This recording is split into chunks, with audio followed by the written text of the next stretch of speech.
વિદ્યાર્થીની બહેનો, ગઈકાલે આપણે મૂલ્ય સાપેક્ષતાના પ્રકારો વિશેની ચર્ચા કરી અને એ મૂલ્ય સાપેક્ષતાના પ્રકારોની ચર્ચામાં સૌથી વધારે અગત્યની બાબત અને યાદ રાખવાની બાબત એ હતી કે એમાં બે પ્રકાર છે, એને બહુ ધ્યાનથી સાંભળવાના છે, સમજવાના છે અને યાદ રાખવાના છે. એક છે મૂલ્ય સાપેક્ષ અને મૂલ્ય અનપેક્ષ. મૂલ્ય સાપેક્ષ એટલે એકમ કરતાં વધારે અને મૂલ્ય અનપેક્ષ એટલે એકમ કરતાં ઓછી. આવું આપણે ભણ્યા હતા, એને બરાબર યાદ રાખવાનું છે. એકમ મૂલ્ય સાપેક્ષ યાદ રહેશે, કારણ કે એમાં જેટલો કિંમતમાં ટકાવારી ફેરફાર થાય તેટલો જ માંગમાં ટકાવારી ફેરફાર થાય, એટલે સપ્રમાણ ફેરફાર છે. એટલે એકમ મૂલ્ય સાપેક્ષ યાદ રહેશે. એની ડાયાગ્રામ પણ તમે દોરી શકશો. પછી છે સંપૂર્ણ મૂલ્ય સાપેક્ષ માંગ, જે પાયાની ધરીને સમાંતર છે અને એ પણ તમે યાદ રાખી શકશો ને એમાં કિંમત સ્થિર છે અને માંગ અસ્થિર છે એવું તમે બતાવી શકો.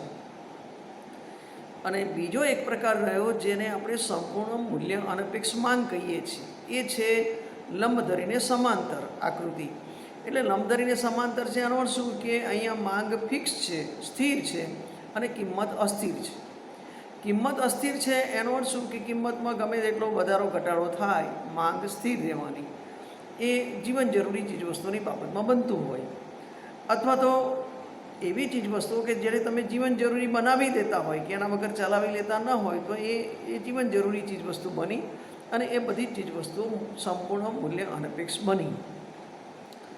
મૂલ્ય સાપેક્ષ અને મૂલ્ય અનપેક્ષ એ બે વસ્તુ બરાબર ધ્યાનમાં રાખવાની છે. કોઈપણ ચીજવસ્તુની કિંમતમાં વધારો થાય એના કરતાં માંગમાં વધારો વધુ થાય તો એને આપણે મૂલ્ય સાપેક્ષ માંગ તરીકે ઓળખીએ છીએ. એટલે આ બહુ યાદ રાખવાની જરૂર છે. આની અંદર તમે ગૂંચવાઓ નહીં, મુશ્કેલીમાં ન મુકાવો, એની અંદર તમે કન્ફ્યુઝ ન થાઓ, એટલા માટે આ બરાબર યાદ રાખવાનું છે કે કોઈપણ ચીજવસ્તુની કિંમતમાં જેટલો વધારો થાય, જેટલો ફેરફાર થાય એના કરતાં માંગમાં થયેલો ફેરફાર વધુ હોય, વધારે ફેરફાર થયો હોય તો એને આપણે મૂલ્ય સાપેક્ષ માંગ કહીએ છીએ. મૂલ્ય અનપેક્ષ માંગ કોને કહેવાય છે? તો ધારો કે કોઈ એક ચીજવસ્તુની કિંમતમાં ઘટાડો થાય છે, પણ એ ચીજવસ્તુની કિંમતમાં જેટલા પ્રમાણમાં ઘટાડો થયો હોય એના કરતાં માંગમાં ઘટાડો વધુ પ્રમાણમાં થયો હોય તો એને આપણે મૂલ્ય અનપેક્ષ માંગ તરીકે ઓળખીએ છીએ. એટલે આ ચર્ચામાં, પ્રકારોની ચર્ચામાં તમારે ખાસ મૂલ્ય સાપેક્ષ માંગ અને મૂલ્ય અનપેક્ષ માંગ એ બે બરાબર ધ્યાનમાં રાખવાના છે. બાકીના ત્રણ પ્રકારો તમે આસાનીથી સમજી શકશો અને યાદ રાખી શકશો. આજે આપણે જે ચર્ચા કરવાની છે એ છે માંગની મૂલ્ય સાપેક્ષતા અને નિર્ણાયક પરિબળો. માંગની મૂલ્ય સાપેક્ષતાને અસર કરતા પરિબળો, અથવા તો આ માંગની મૂલ્ય સાપેક્ષતા કેવી રીતે નક્કી થાય છે, એને કયા પરિબળો અસર કરે છે, એ ક્યારે ચીજવસ્તુ મૂલ્ય સાપેક્ષ બને છે, ક્યારે ચીજવસ્તુ મૂલ્ય અનપેક્ષ બને છે, એ એના અસર કરતા પરિબળો નક્કી કરે છે. એને એ નિર્ણાયક પરિબળો છે કે ચીજવસ્તુ અહીંયા મૂલ્ય સાપેક્ષ હશે કે ચીજવસ્તુ મૂલ્ય અનપેક્ષ હશે. એ નક્કી કરનાર છે. એ નક્કી કરનાર પરિબળો કયા છે અથવા તો એને અસર કરતા પરિબળો કયા છે એનો અભ્યાસ અત્યારે આપણે કરવાનો છે. એનો નિર્ણાયક પરિબળોમાં પહેલું પરિબળ છે વસ્તુની જરૂરિયાતનો પ્રકાર. સામાન્ય રીતે જીવન જરૂરી વસ્તુઓની માંગ મૂલ્ય અનપેક્ષ હોય છે, આપણે અભ્યાસ કર્યો, અને મોત્સવવાળી જે ચીજ વસ્તુઓની માંગ છે એ મૂલ્ય સાપેક્ષ હોય છે, કારણ કે ગમે તે કિંમત હોય પરંતુ આવશ્યક અને મૂળભૂત જરૂરિયાત વસ્તુની ખરીદી તો કરવી જ પડે. દાખલા તરીકે મીઠું છે, અનાજ છે વગેરે. તો એની ગમે એટલી કિંમત વધે પણ એની માંગમાં ખાસ ઘટાડો થતો નથી. એટલે વસ્તુની જરૂરિયાતનો પ્રકાર કેવો છે એ એને મૂલ્ય સાપેક્ષ કે મૂલ્ય અનપેક્ષ બનાવે છે. બહુ મહત્ત્વનું છે. સામાન્ય રીતે જીવન જરૂરી ચીજવસ્તુની માંગ છે એ જીવન જરૂરી ચીજવસ્તુની માંગ મૂલ્ય અનપેક્ષ બને, અને જે મોત્સવની ચીજવસ્તુઓ છે, વૈભવ વિલાસની ચીજવસ્તુઓ છે, જે અત્યંત મોંઘી વસ્તુઓ છે એ મૂલ્ય સાપેક્ષ બને, કારણ કે પેલી જે જીવન જરૂરી ચીજવસ્તુઓ છે એની કિંમતમાં ગમે તેટલો ફેરફાર થાય પણ એની માંગમાં ફેરફાર થતો નથી. અત્યારે આ એક સાપેક્ષ બાબત છે. કઈ ચીજ વસ્તુને જીવન જરૂરી ચીજ વસ્તુ ગણવી અને કઈ ચીજ વસ્તુઓને જીવન જરૂરી ન ગણવી અને મોજ શોખ ને વૈભવ વિલાસની ગણવી એ એક પ્રશ્ન છે. કારણ કે જરૂરિયાતોનું વર્ગીકરણ જળ નથી. ઘણીવાર એની માંગ મૂલ્ય સાપેક્ષ છે કે મૂલ્ય અનપેક્ષ છે એ બહુ નક્કી કરવું અઘરું થઈ જાય. એટલા માટે કે જરૂરિયાતોનું વર્ગીકરણ જળ નથી અને એ સાપેક્ષ છે, બદલાતું છે. તેથી આ સંદર્ભમાં મૂલ્ય સાપેક્ષતાનો ખ્યાલ પણ બદલાઈ જાય. મૂળભૂત જરૂરિયાતની કેટલીક વસ્તુઓની અવેજી વસ્તુઓ પણ હોય છે. દાખલા તરીકે અનાજની બાબતમાં બાજરી અને જુવાર, તો બાજરીની કિંમત વધે તો લોકો જુવારની વપરાશ વધારે, માટે બાજરીની મૂલ્ય સાપેક્ષતા વધુ છે એમ ગણાય. પણ મીઠાની કોઈ અવેજી વસ્તુ નથી, તમે જુઓ તો એની મૂલ્ય સાપેક્ષતા મીઠાની કોઈ અવેજી વસ્તુ ન હોવાને કારણે એની મૂલ્ય સાપેક્ષતા ઓછી હોય છે. મોજ શોખની વસ્તુઓની અંદર એની કિંમત બદલાવા છતાં ક્યારેક એની માંગ છે એ માંગ સામાજિક પરિબળોને કારણે પણ બદલાતું હોતી નથી. એટલે કે વસ્તુની જરૂરિયાતનો પ્રકાર કેવો છે એ વસ્તુની જરૂરિયાતના પ્રકાર ઉપર એ મૂલ્ય સાપેક્ષ છે કે મૂલ્ય અનપેક્ષ છે તે નક્કી થઈ શકે. બીજું પરિબળ છે ખર્ચનું પ્રમાણ. જે વસ્તુઓ પાછળ થતો ખર્ચ ઘણો મર્યાદિત હોય, કોઈ એક ગ્રાહક છે અને એ ગ્રાહકને ચીજવસ્તુઓ પાછળ થતો ખર્ચ છે એ મર્યાદિત છે, એટલે કે આવકનો નજીવો ભાગ એ ચીજવસ્તુ પાછળ ખર્ચાતો હોય, તો એ વસ્તુની કિંમત જેમ કે મીઠું છે, પોસ્ટકાર્ડ છે, દિવાસળી છે, અગરબત્તી છે વગેરેની કિંમત ગમે તેટલી બદલાય છતાં ગ્રાહકની કુલ આવકમાં નોંધપાત્ર ફેરફાર થતો નથી. વસ્તુની માંગ પૂર્વવત ચાલુ જ રહેશે, આથી એની મૂલ્ય સાપેક્ષતા ઓછી હશે. જ્યારે કાપડ છે અથવા તો અનાજ છે વગેરેની કિંમત બદલાતા માંગ બદલાય, કારણ કે ગ્રાહકના કુલ ખર્ચમાં આ ચીજ વસ્તુઓ પાછળ ખર્ચાતા પૈસાનું પ્રમાણ વધારે હોય, એટલે એની એની એની એની જે કિંમત બદલાય એની સાથે એના કુલ ખર્ચમાં પણ ફેરફાર થાય. આથી આવી જે વસ્તુઓ છે કે જેની કિંમત બદલાતા ગ્રાહકના સમગ્ર ખર્ચ ઉપર એની અસર પડતી હોય એવી વસ્તુઓની મૂલ્ય સાપેક્ષતા વધુ હોય છે. સામાન્ય રીતે આ વ્યવહારમાં સમજવાની કોશિશ કરીએ તો એક કુટુંબ એવું છે કે એમાં વૃદ્ધો અને બાળકોનું પ્રમાણ વધારે છે, તો એ જે વ્યક્તિ છે એની આવકનો મોટો ભાગ છે એ બાળકોને વૃદ્ધોના પાછળ વધારે ખર્ચ થશે. વૃદ્ધો માટે દવાઓ છે, બાળકો માટે દૂધ છે, આવી વસ્તુઓ પાછળ વધારે ખર્ચ થવાનો. એટલે કઈ વસ્તુ પાછળ કેટલો ખર્ચ છે, કઈ વસ્તુ પાછળ કેટલો ખર્ચ થાય છે એના ઉપર એનો આધાર રહેલો છે. એટલે ગ્રાહકના બજેટમાં, ગ્રાહકના આવક અને ખર્ચના બજેટમાં એ કેટલા પ્રમાણમાં કઈ ચીજ વસ્તુ પાછળ કેટલો ખર્ચ કરે છે એના ઉપર એ ચીજ વસ્તુની માંગ મૂલ્ય સાપેક્ષ કે મૂલ્ય અનપેક્ષ રહેવાની છે. ત્રીજી બાબત છે કે ખર્ચના પ્રમાણની સાથે ગ્રાહકના બજેટમાં એનું સ્થાન કેવું છે એ આપણે સમજવાની કોશિશ કરવાની છે. કે કોઈ એક ગ્રાહક છે એ ગ્રાહકના બજેટમાં જુદી જુદી ચીજવસ્તુઓ પાછળના ખર્ચનું પ્રમાણ કેવું છે, એ ખર્ચના પ્રમાણને આધારે એ ચીજવસ્તુ કાં તો મૂલ્ય સાપેક્ષ કાં તો મૂલ્ય અનપેક્ષ બને છે. એટલે ખર્ચનું પ્રમાણ કેવું છે એના ઉપર એનો આધાર રહેલો છે. આના પછીનું અસર કરતા પરિબળ છે અવેજી વસ્તુઓ. અવેજી વસ્તુઓ પણ એ માંગ મૂલ્ય સાપેક્ષ છે કે મૂલ્ય અનપેક્ષ છે તે નક્કી કરે છે. અવેજી વસ્તુઓની માંગ મૂલ્ય સાપેક્ષ વધુ હોય છે. આવી વસ્તુઓની કિંમત વધતા લોકો તેની અવેજીમાં હોય એવી ચીજ વસ્તુનો ઉપયોગ વધારી દે. દાખલા તરીકે ચા અને કોફી, જો ચાના ભાવ વધે તો કોફીનો વપરાશ વધી જાય. એટલે અવેજી વસ્તુઓના બદલે તેની વપરાશ વધારે છે, એટલે અવેજી જે વસ્તુઓ છે એ અવેજી વસ્તુઓની મૂલ્ય સાપેક્ષતા વધુ હોય છે. કારણ કે જ્યારે અવેજી વસ્તુઓ મળતી હોય છે એ અવેજી વસ્તુઓમાં એક વસ્તુના બદલામાં બીજી વસ્તુ એ બંનેના કિંમતની ગ્રાહક સરખામણી કરતો હોય છે, અને એને કારણે જો એને એક વસ્તુના બદલામાં બીજી વસ્તુના ભાવ વધારે દેખાતા હોય, જણાતા હોય, તો એ ચીજ વસ્તુને ઉપયોગ ઓછો કરી દે અને જે ચીજ વસ્તુના ભાવ ઘટી રહ્યા છે એનો ઉપયોગ વધારી દે. આપણે ઉદાહરણમાં ચા અને કોફી એવું ભણ્યા કે ચા અને કોફી બંને વસ્તુ એવી છે કે એ આ રીતે એના અવેજીમાં આવતી હોવાને કારણે જો ચાના ભાવ વધે તો લોકો કોફીના ભાવ સ્થિર હોવાને કારણે કોફીનો ઉપયોગ વધારી દે. પછીની બાબત છે ટકાઉ અને નાશવંત વસ્તુઓ. ટકાઉ અને નાશવંત વસ્તુઓની મૂલ્ય સાપેક્ષતા કેવી હોય છે એ પણ ખૂબ અગત્યનું છે. ટકાઉ વસ્તુઓની માગણી મૂલ્ય સાપેક્ષતા વધારે હોય છે, કેમ કે તેની કિંમત ઘટતા ભવિષ્યમાં પણ તેનો ઉપયોગ થઈ શકે છે અને એને કારણે લોકો તેની ખરીદી વધારે. જ્યારે નાશવંત વસ્તુઓ છે એની કિંમત ઘટતા તેની વપરાશ એકાએક વધારી શકતા નથી, કેમ કે ઘણીવાર તો એની જાણ પણ હોતી નથી. એટલે ટકાઉ વસ્તુ છે એ કેવી છે, એ ટકાઉ વસ્તુ લાંબા સમય સુધી ઉપયોગમાં લઈ શકાય એવી છે, એટલે એની મૂલ્ય સાપેક્ષતા વધારે હોય છે. જ્યારે નાશવંત વસ્તુઓ છે એ નાશવંત વસ્તુઓની મૂલ્ય સાપેક્ષતા ઓછી હોય છે. ત્યાર પછીનો અસર કરતું પરિબળ છે વસ્તુના ઉપયોગો. કેટલીક વસ્તુ એવી છે કે એના અનેક ઉપયોગો થઈ શકતા હોય છે અને અનેક ઉપયોગો થઈ શકતા હોવાને કારણે એની માંગની મૂલ્ય સાપેક્ષતા વધુ હોય છે. દાખલા તરીકે વીજળીની વપરાશ છે એની કિંમત વધી જાય તો લોકો એના બદલામાં હીટર અથવા તો ગીઝર કે ફ્રીજ કે ઇસ્ત્રી વગેરેનો વપરાશ ઘટાડી નાખશે અને ઘર વપરાશ આવશ્યક હશે, જરૂરી હશે ત્યાં જ એનો વપરાશ કરશે.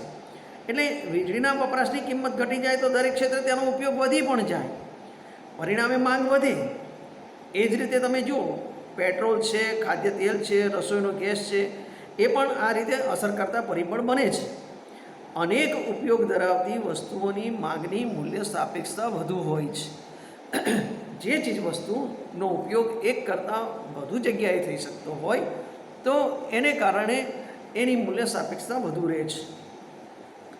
ઘણીવાર આપણે આ બાબતને સમજવાની કોશિશ કરીએ તો વસ્તુના ઉપયોગો એક કરતાં વધારે જગ્યાએ થઈ શકતા હોય, એક જગ્યાએ એના ઉપયોગ કરવાને બદલે અનેક જગ્યાએ એના ઉપયોગ થઈ શકતા હોય, એને કારણે એની માંગની મૂલ્ય સાપેક્ષતા વધુ રહે છે.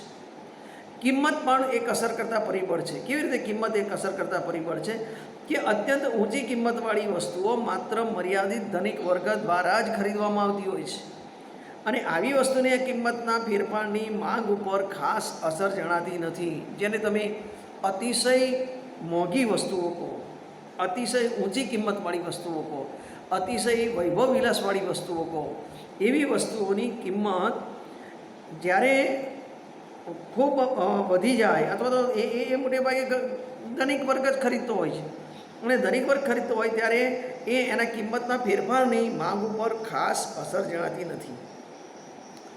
જ્યારે ઓછી કિંમત ધરાવતી વસ્તુઓની ખરીદી સમાજના વિશાળ વર્ગ દ્વારા થતી હોવાથી કિંમતનો ફેરફાર માંગ ઉપર ઘણી અસર કરતો હોય છે અને એની મૂલ્ય સાપેક્ષતા વધુ હોય છે. બહુ સમજવાની વસ્તુ છે. કિંમત એક અસર કરતા પરિબળ છે, એનો આપણે અભ્યાસ કર્યો છે, છતાં અહીંયા એ વ્યવહારમાં કેવી રીતે શક્ય બને છે એની સમજ આપવામાં આવી છે. માનો કે એવું બને કે અત્યંત ઊંચી કિંમતવાળી ચીજવસ્તુઓ છે, જે મોંઘી છે, વૈભવ વિલાસની છે, જેની કિંમત ખૂબ ઊંચી છે અને એને ખરીદનાર માત્ર ધનિક વર્ગ જ છે ને ધનિક વર્ગ મર્યાદિત છે અને એ ધનિક વર્ગ દ્વારા જ ખરીદવામાં આવતી હોય ત્યારે આવી વસ્તુઓના કિંમતના ફેરફારની માંગ ઉપર ખાસ અસર જણાતી નથી. પણ જે ઓછી કિંમતની ચીજ વસ્તુઓ છે અને જેને વિશાળ સમાજનો વર્ગ ખરીદે છે, તો વિશાળ સમાજનો વર્ગ ખરીદતો હોવાને કારણે એની કિંમતમાં ફેરફાર થાય તો માંગ ઉપર ઘણી બધી અસર કરે છે. એટલે એવી જે ચીજ વસ્તુઓ છે એની મૂલ્ય સાપેક્ષતા વધુ હોય છે. એટલે મૂલ્ય સાપેક્ષતાને અસર કરતા ઘણા બધા પરિબળો જવાબદાર છે. વસ્તુના અનેક ઉપયોગો છે, જીવન જરૂરી ચીજ વસ્તુઓની બાબતોમાં છે અને એ પછીનો એને અસર કરતું પરિબળ છે કે ખરીદી મુલતવી રાખી શકાય તેવી ચીજ વસ્તુઓ.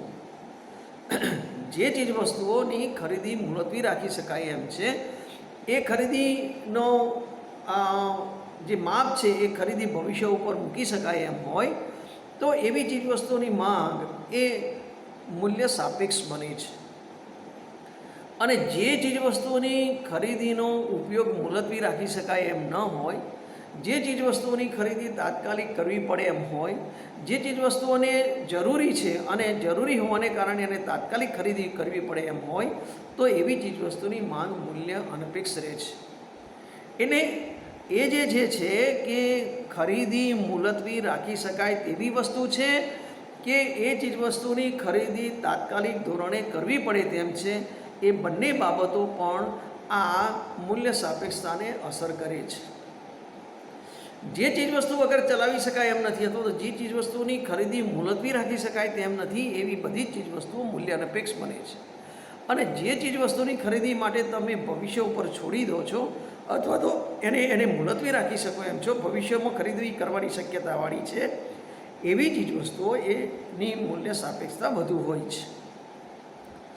રિવાજી તથા ક્યારેક વ્યસની વસ્તુ પણ આ મૂલ્ય સાપેક્ષતાને અસર કરે છે.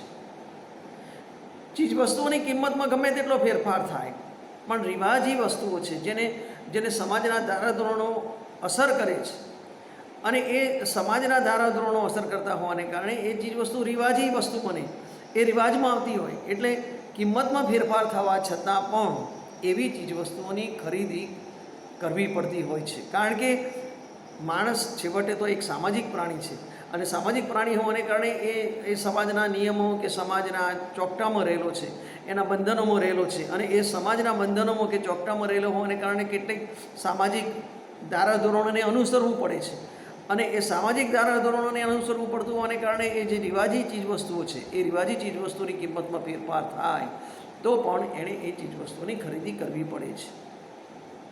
વ્યસની વસ્તુઓ પણ આ માંગની મૂલ્ય સાપેક્ષતાને અસર કરનારું પરિબળ છે. વર્તમાન સમયમાં આ તમે બહુ સરસ રીતે જોઈ શકશો કે જે લોકોને વ્યસન હોય તેની કિંમતમાં ગમે તેટલો ફેરફાર થાય તો પણ એ ચીજવસ્તુ વગર ચલાવી લેવા તૈયાર હોતા નથી. એની ઊંચી કિંમત ચૂકવીને પણ એ ચીજવસ્તુ માટેનો ખરીદીનો આગ્રહ રાખે છે, અને એને કારણે એવી ચીજવસ્તુની માંગ એ મૂલ્ય અનપેક્ષ બને છે. વ્યસનવાળી ચીજવસ્તુ છે કે જેના વગર ગ્રાહક ચલાવી શકે એમ નથી, એના વગર વ્યક્તિ ચલાવી શકે એમ નથી, તો એવી ચીજવસ્તુની બાબતમાં ગ્રાહક કોઈ પણ કિંમત ચૂકવવા માટે તૈયાર થાય છે, અને કોઈ પણ કિંમત ચૂકવીને એ ચીજવસ્તુની જરૂરિયાત સંતોષે છે. એટલે એવી જે ચીજવસ્તુઓ છે એની માંગ જે છે એ મૂલ્ય અનપેક્ષ બને છે. સમયનું તત્વ એ પણ બહુ અગત્યનું છે, અને સમયનું તત્વ ખાસ મૂલ્ય સાપેક્ષતાને અસર કરનારું એક પરિબળ છે. સમયના તત્વની સાથે આપણે અભ્યાસમાં મૂકી શકીએ કે ભાઈ કયો સમય અત્યારે ચાલે છે. નિશ્ચિત સમયગાળાના સંદર્ભમાં વસ્તુની માંગનો વિચાર કરવામાં આવે છે, અને એ અઠવાડિયું હોય, મહિનો હોય કે ઘણા વર્ષો હોઈ શકે. સમયગાળાની લંબાઈ એ મૂલ્ય સાપેક્ષતાને અસર કરનારું એક મહત્ત્વનું પરિબળ છે જ. તમે જુઓ, મૂલ્ય સાપેક્ષતાને અસર કરનારું એક મહત્ત્વનું પરિબળ છે. સમયગાળા દરમિયાન વસ્તુની માંગ વધુ મૂલ્ય સાપેક્ષ હોય છે, કારણ કે ઉત્પાદકો એના વગર અને પેઢીઓ એને વસ્તુની અવેજીમાં વાપરી શકાય તેવી વસ્તુઓ લાંબા સમયગાળા દરમિયાન સહેલાઈથી શોધી શકે છે, અને એને કારણે સમયનું જે તત્વ છે એ સમયનું તત્વ પણ ચીજવસ્તુની માંગ મૂલ્ય સાપેક્ષ બનશે કે મૂલ્ય અનપેક્ષ બનશે એના ઉપર અસર કરનારું પરિબળ છે. આપણે અત્યાર સુધીમાં જે અભ્યાસ કર્યો એમાં ખાસ કરીને સમયનું તત્વ જે છે એ સમયનું તત્વ સૌથી વધારે અસર કરનારું પરિબળ છે, કારણ કે એને ભવિષ્યમાં એકરી શકે છે. માગની મૂલ્ય સાપેક્ષતાના જે કેટલાક પરિબળો છે એ પરિબળો અસર કરનારની બાબતમાં એ જળ નથી, વર્ગીકરણ પણ જળ નથી. ક્યારેક એવું બને કે આ બધા પરિબળો છે એ પરિબળોની અંદર અવેજી વસ્તુઓ છે, એ અવેજી વસ્તુઓના બાબતમાં પણ ફેરફાર થતો હોય. ક્યારેક જે ચીજવસ્તુઓ છે એ ચીજવસ્તુઓ આજે આપણને ખૂબ ઉપયોગી લાગે, સમયની લાંબી ગાળે આપણને ખૂબ ઉપયોગી ન પણ લાગે. એટલે કેટલીક ચીજવસ્તુઓની આ વર્ગીકરણ જે કરવામાં આવ્યું છે એ વર્ગીકરણ જળ નથી. ક્યારેક એવું બને છે કે સમયના પ્રવાહની સાથે આજે જે ચીજવસ્તુને આપણે